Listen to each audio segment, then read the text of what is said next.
But really what we're talking about here is none of this stuff is a surprise. We've got data that shows that it's going to happen with some frequency and regularity and some severity. The question is what's the damage if it happens? How do we measure it? And how do we make a case for taking steps beforehand to prepare for it that are sufficient, right? Can we make a case? That's really the series of questions here. See, the challenge is none of the threats that you guys, none of the hazards that you guys identified are novel, right? There's nothing new about this. But what climate change is doing is it's multiplying those threats, right? It's taking our existing hazards and it's increasing their intensity, their magnitude, and their duration.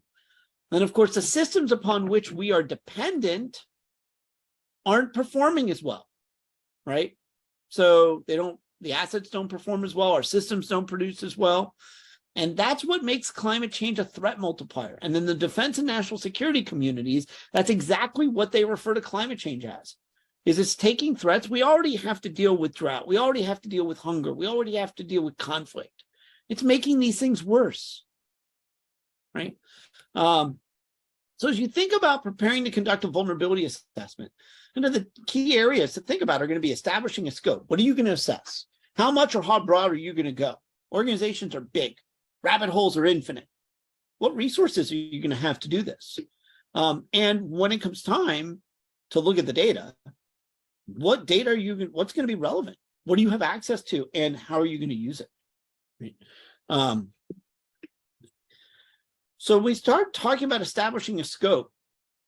In most organizations, you're not going to be able to do this on your own. You're going to need stakeholders. So you need participants who can give data, who are going to act on data, who have expertise. So you got to recruit participants, you got to gather input, you've got to evaluate the feasibility of what you're going to do, you've got to clarify purpose and scope of what you're doing so that you can prioritize, right? Because these things can be overwhelmingly massive. So let's talk about that, right? So recruiting participants. Somebody needs to sponsor this, right? Like the whole premise of vulnerability assessment is to drive a set of actions that are going to come out of what we learn, right? So somebody has to be sponsoring this to provide the resources for it, but somebody also has to be championing it so that decisions get made, right? There'll need to be a team that's involved in informing it and implementing it, doing it. But then there's some folks who you're hoping to sway attitudes and decisions on. So now there's a group of stakeholders and or other people who have information that you don't have, right?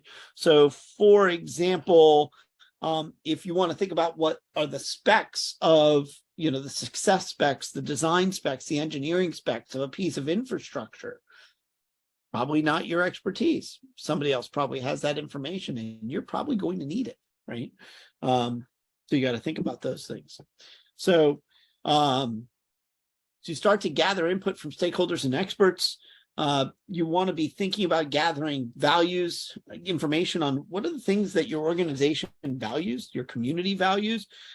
Your assessment ought to be figuring out what really matters within your organization, right? And so getting the inputs from decision makers and stakeholders is going to be really important. So, determine what it is that's important to your organization. Not all things are made equal. And everybody wants to, there's some degree of everybody that wants to just kind of evaluate everything. You can't, right? Big organizations have a lot of things. So what are the key assets that your organization owns or operates, or the critical services that you either provide or are dependent upon? And it's going to be important to understand what sort of historical hazards there have been to the things that you care about, but also what's emerging, right? So we need to be able to go look past, present, and future. As you gather expertise to inform this process, note that expertise can come from all segments of your community or organization. So you could have experts on engineering specs, for example, and experts on climate scenarios, and yet other experts on economic or financial attributes. And really, the other piece is figuring out what is it that keeps you up at night, and what keeps decision makers up at night in terms of the organization, and figuring out then from there how to cobble all of that together to start shaping